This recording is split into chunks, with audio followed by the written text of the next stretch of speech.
Alô, atenção.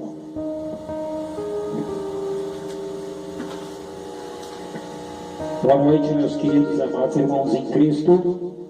Estamos aqui para mais um vídeo do Bora Final. Hoje nós vamos falar de um assunto que muitas pessoas vivem a se perguntar. É um assunto bem polêmico no meio evangélico e também no mundo, e uma pergunta que todo ser se faz: a vida após a morte? Para onde eu irei quando eu me for? Quando eu morrer? A Bíblia nos explica que nós temos um princípio, um meio e um fim. Então, sabendo disto, que temos o início, meio e fim, nós podemos concluir que a morte é apenas o começo. Mas muitas pessoas perguntam e elas não entendem como se dá esse processo. Vamos então para a Bíblia, vamos estudar esse processo como ele se dá, o que está escrito na Bíblia, o que diz a respeito da vida e da morte. Para onde vamos quando morremos? Ficamos dormindo na sepultura como muitos pregam aí? Você vai ver hoje a verdade sobre todas essas coisas. E aonde está escrito? João 14, do 1 ao 3.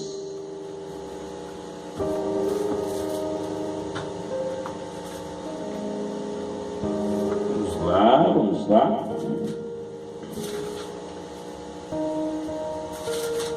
João 14, do 1 ao 3. Não se perturbe o vosso coração. Credes em Deus, crede também em mim. Na casa de meu Pai há muitas moradas. Se não fosse assim, eu vos teria dito, pois vou para preparar-vos lugar. E se eu for e vos preparar lugar, virei outra vez e vos levarei para mim, para que onde eu estiver estejais vós também. Isso é Jesus falando, explicando que ele prepararia lugar para os seus. Que lugar é esse? Que lugar é esse que Jesus está falando aqui? A Nova Jerusalém. Na casa de meu Pai há muitas moradas. Então nós analisamos aqui que ele estava falando da casa do Pai dele. Quem é a casa do Pai dele? Que ele estava preparando essa cidade santa para os... Mas será que nós morremos e vamos para lá? Já vamos direto para Jerusalém quando morremos? Não é bem assim que acontece. Quando ele diz: eu irei e vos prepararei morada, ele está querendo dizer que já está preparando um lugar para todos os santos para o fim dos tempos, né? Quando habitar todo o seu povo, toda a sua igreja na Nova Jerusalém. Mas temos um processo que temos que entender. Vamos para 1 Coríntios 15, 51, 52.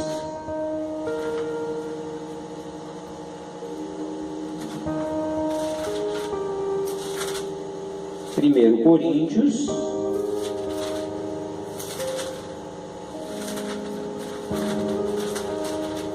capítulo 15, 51 e 52 o versículo. Eu vos digo um mistério: nem todos iremos falecer, mas todos seremos transformados.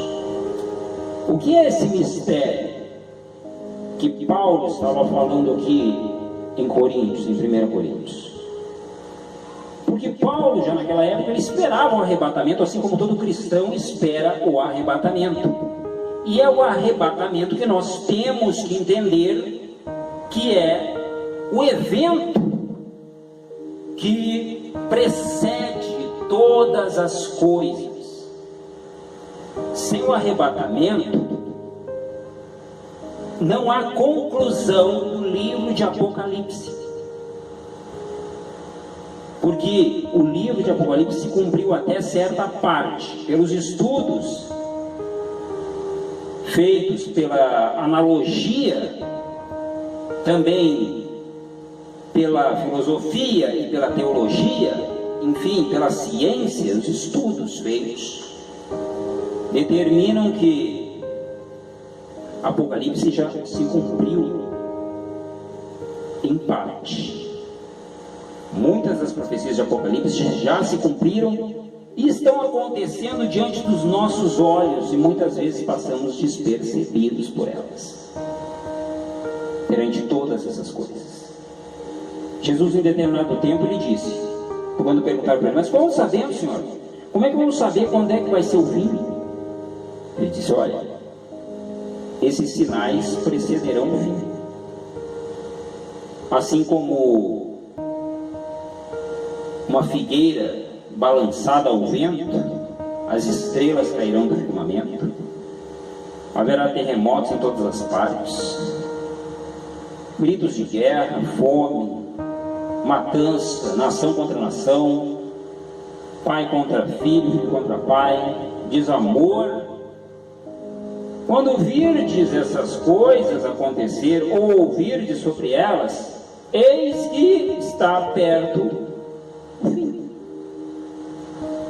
Então nós sabemos, porque nós vimos dia a dia, dia após dia, isto acontecendo na nossa frente. Na nossa frente. Mas vamos entender esse processo.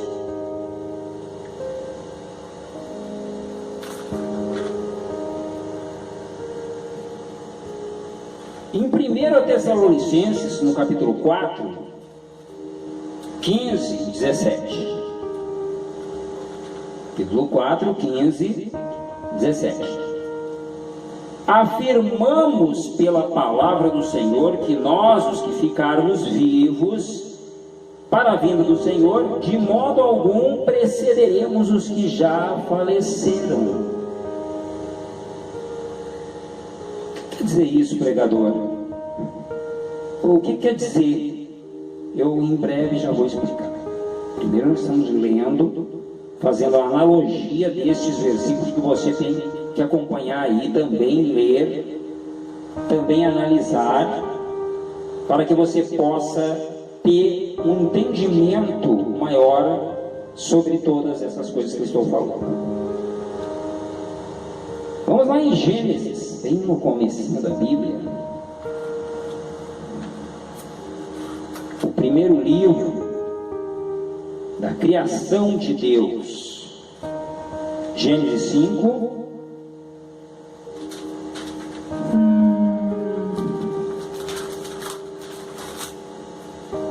Gênesis capítulo 5. O versículo é o 23 e 24, tá? Um pouquinho complicado aqui, mas já vamos achar.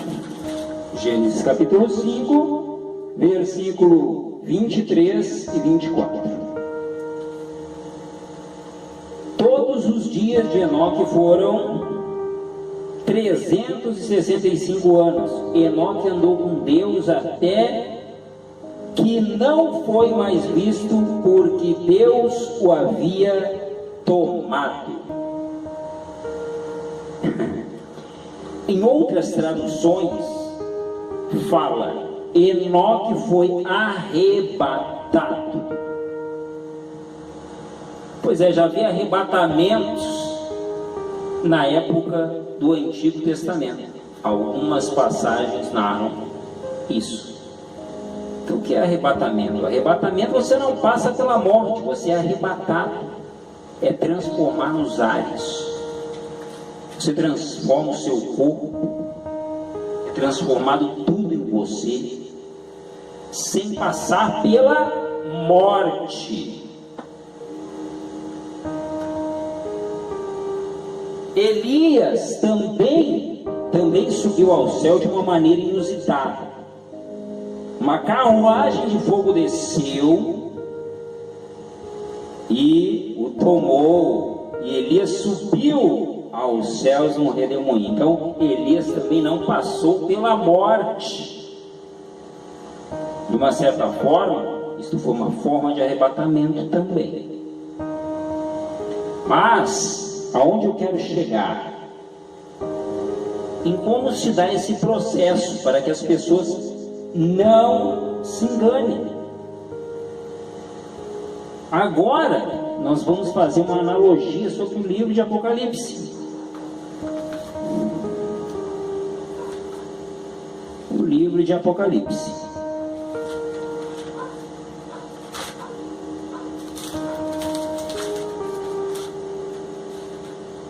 Apocalipse 4, versículo 1, tá? Só olhe o primeiro assim. Depois dessas coisas, vi uma porta aberta no céu, e a primeira voz que eu ouvira, voz como de trombeta, falando comigo, disse: sobe aqui, eu te mostrarei as coisas que devem acontecer depois destas. Depois do quê? Do que já tinha previsto ali, que Deus mostraria para João. Aqui é uma das revelações do Espírito de Deus a João sobre o final dos tempos.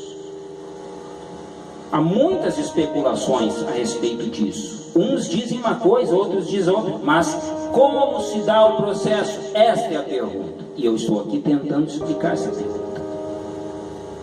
Apocalipse 21.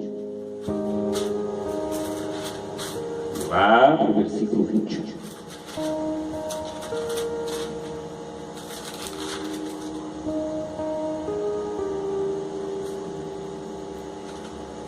Bem no primeiro ali, fala: então vi um novo céu e uma nova terra, pois o primeiro céu e a primeira terra já se foram e o mar já não existe. Vi a cidade santa, a nova Jerusalém, que descia do céu da parte de Deus, enfeitada como uma noiva preparada para o seu noivo. Quem é o noivo? Então a gente pode concluir algumas coisas aqui, tirar alguns pontos aqui. Eu acredito, isso claro é uma tese, eu não estou aqui citando uma teoria o que é concluído, e tese é aquilo que está sendo estudado e analisado ainda. Mas segundo as visões que Deus nos tem dado, eu não estou dando data nem hora, porque isso é impossível. A Bíblia nos diz que somente Deus, porque Jesus Cristo mesmo ele fala: nem eu, nem os anjos, nem os arcanjos, ninguém sabe daquele dia senão o nosso Deus, o grande dia do Senhor. Mas o arrebatamento ele dá sinais claros de como ele aconteceria, sinais muito claros. E eu acredito que se você analisar o livro de Apocalipse, estudar profundamente, e mais tarde eu pretendo estudar capítulo por capítulo com você, mas nesse vídeo eu estou tendo uma finalidade, que a finalidade é explicar o processo pós-morte. Então, também trazendo aqui a minha tese a respeito disso. Eu acredito muito que o arrebatamento se dará entre a abertura do quinto e do sexto selo. Por que, pregador? Se você analisar bem aqui, até o quinto selo praticamente já quase que se cumpriu todas as coisas que estão aqui em Apocalipse, até mais ou menos o quinto selo. O quinto selo, o sexto selo em diante, nós já não conseguimos concluir ou observar que esses acontecimentos já aconteceram. Por quê? Porque uma coisa, um evento precede alguns acontecimentos que está escrito no livro de Apocalipse, que é o arrebatamento. Então, o que nós devemos esperar? O que nós devemos esperar? Tem muita gente aí, ai, Jesus está voltando, Jesus está voltando. Gente, não vamos ser leigos acerca das coisas de Deus. Jesus, ele não está voltando ainda. O que tem que acontecer para acontecer a volta real de Cristo é o arrebatamento. Esse é o evento que precede todas as coisas. O arrebatamento vai se dar num abrir e piscar de olhos, como diz a palavra. Então é isso que nós devemos esperar, o arrebatamento. E tomara que você esteja na primeira ida, a primeira leva. É claro que o próprio Senhor vai preceder esse evento, ele vai vir sobre as nuvens, vai receber. E o que dizia aquela questão sobre nós não de maneira nenhuma, né, iremos antes dos mortos, não. Por quê? Porque isso vai se dar uma ressurreição, tá? De todos